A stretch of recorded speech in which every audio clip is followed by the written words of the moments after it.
So, listen to this. There are a lot of bad football takes out there. Then there are some that are awful. But there's a special kind that is just irritating. And among those, there is one that I just find excruciating. Messi's 91 goal season is overrated. Like, come on, Gerd Muller set the record at 85 back in 1972. Back then, Sir Alex was just some striker playing out in Scotland and Pep Guardiola was a literal baby. 40 years later, that record had almost been forgotten in the sense that no one thought it could be broken. Sure, Romário had miraculously hit 72 goals in the year 2000, but most Europeans brushed that off as something that could only happen outside of the top 5 leagues. However, then it happened. 91 goals in a single calendar year. For some perspective, that year the Euros were played, right? 368 players, 31 matches. Do the math and counting substitutes and all that, that's 807 total player appearances. But still, altogether, they only scored 76 goals all tournament. Sure, it's a dumb comparison. I'm including defenders, even goalkeepers, and it's the Euros. The standards are pretty high pretty much every match. However, I'll tell you this. Ronaldo was obviously the second highest goal scorer that year, with 63 goals that would have likely stolen all the headlines if not for Messi. Yet, take Benzema, Real Madrid's second highest goal scorer that year, had his goals to Ronaldo's, and it's still only 93. That's just 2 more goals than Messi. And you know what?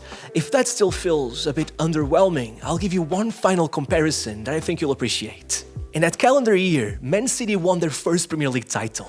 Their squad was stacked for goal-scoring options.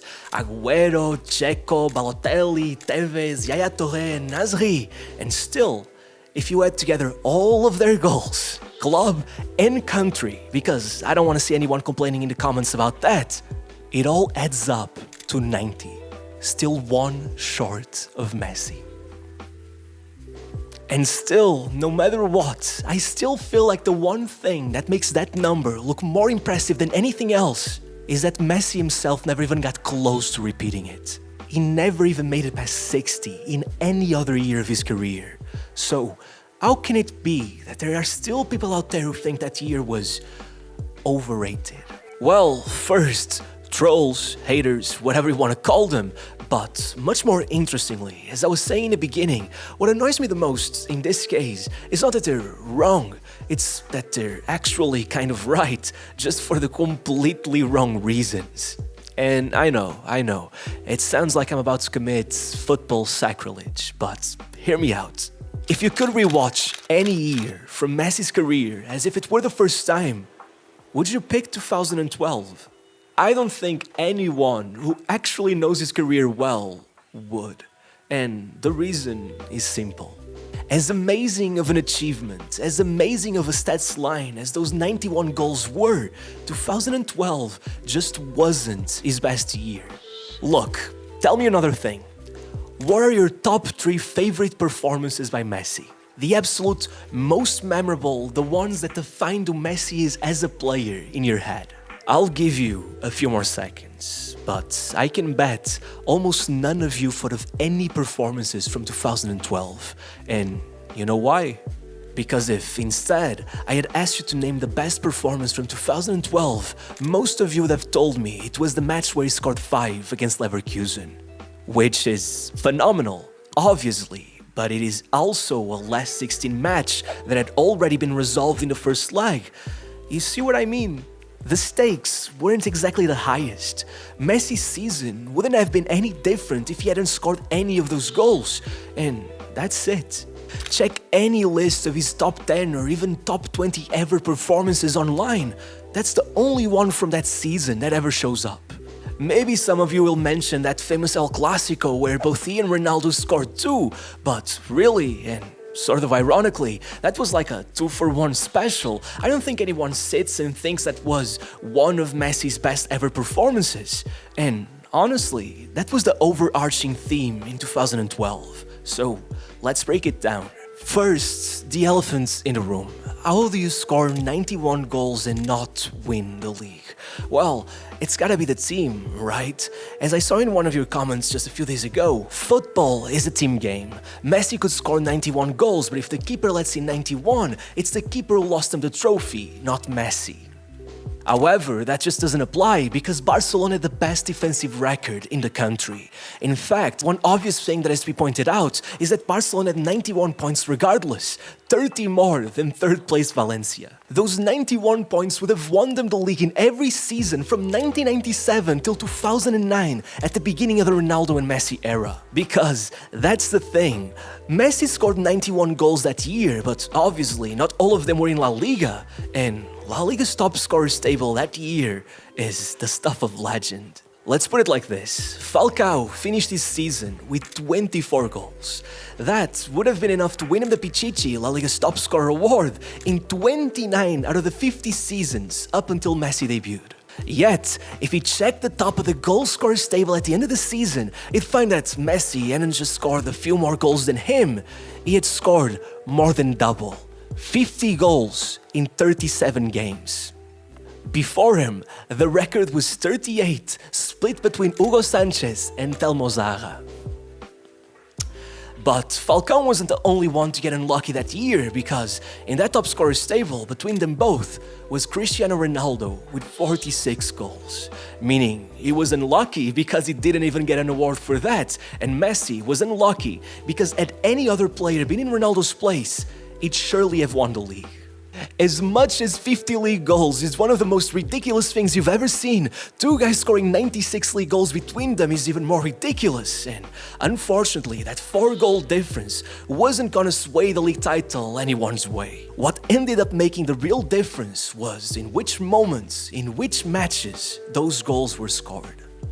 Now, you could maybe argue that it was consistency that made the difference, but Messi scored in 26 out of the 38 match days, which is only 2 fewer than Ronaldo, and one of them was just because he didn't play, so I don't think that's where the problem lies. Another common thing is what the kids like to call Statpadding, which can either mean scoring only when your team is already in front, and in that case, well, 66% of Messi's goals came precisely in those moments, while Ronaldo did substantially better with just 50%. On the other hand, Statpadding can also mean mostly only scoring against the weakest teams in the league, but there, the median and average position of the clubs they scored against is 9th or 10th for both, which tends to happen when you score pretty much against everyone. Which is precisely what Ronaldo did that season. Whereas Messi, he did miss 2 teams. Sporting Gijon, which doesn't matter much, and Real Madrid. That's what you're looking for. The margins were so tight that season that it all came down to a single week. Not just in La Liga, but in the Champions League as well. On the other side of the coin, things were, ironically, kind of similar. I could make a whole point about how strange it was that even though up till that year, Messi had been the only one to break past the 10-goal mark in the Champions League since the 1970s, now suddenly, just as he hit an incredible 14 goals, he had not Ronaldo, but Mario Gomez right below him with 12. But he wasn't the one who knocked Messi out of the competition. Mario Gomez knocked out Ronaldo. Messi, he had to play Chelsea. In the span of 7 days, he had both legs of a Champions League semi-final to play, as well as an El Clasico deemed as a title decider right in between them.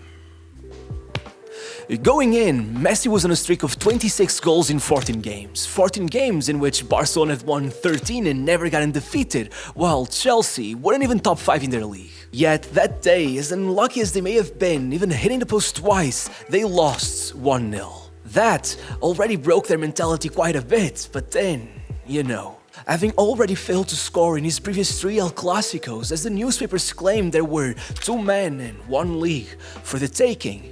Even if, creatively, Messi had a decent game just as he had against Chelsea, he just seemed completely unable to lose the defenders and get himself in positions to score, and so it all ended with the infamous Calma celebration.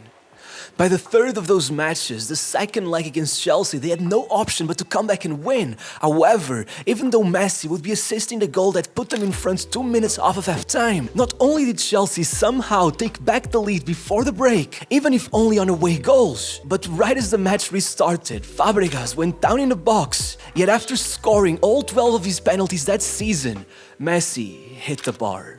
After that, he kind of lost it. There have not been many times where I've seen Messi try to dribble past the whole team over and over again like that. And yeah, it did hit the post in the 83rd minute, but by then he had already lost possession 36 times. And once Torres buried in another in injury time, it was over. Season ruined. In the very last game, at least they scavenged the Copa del Rey, but anyone could easily argue that Messi only scored in the final once they were already ahead, and aside from that, he hadn't even scored against Valencia in either leg of the semis or against Real in either leg of the quarters. It's not just about how many goals, but about when those goals are scored. And as the following year started, with Guardiola gone, Messi seemed to be after some kind of redemption, scoring in all 3 El Clásicos played in that first half. But even that wasn't enough for the Spanish Super Cup, and after that, there were no more trophies to play for in 2012. So the real question is, how can it be that out of all the years, it was in the one where he scored the most that Messi seemed to be the least clutch he's ever been? Well, I have a theory. If you look at the timeline, his heat maps, whatever, that was his final year as a false nine. Maybe you could argue 2013, but that didn't look too good either. I mean, he literally went from 91 goals to 45, that's less than half, and already then he was morphing into a deeper role. The thing is, that false nine role had worked incredibly well from 2009 to 2011, so what was different? I think that just as Guardiola's tactics had shocked the world back in 2009, by 2012, even if some teams were still behind, the very best had caught up, and now they knew more or less what were the best ways to stop them.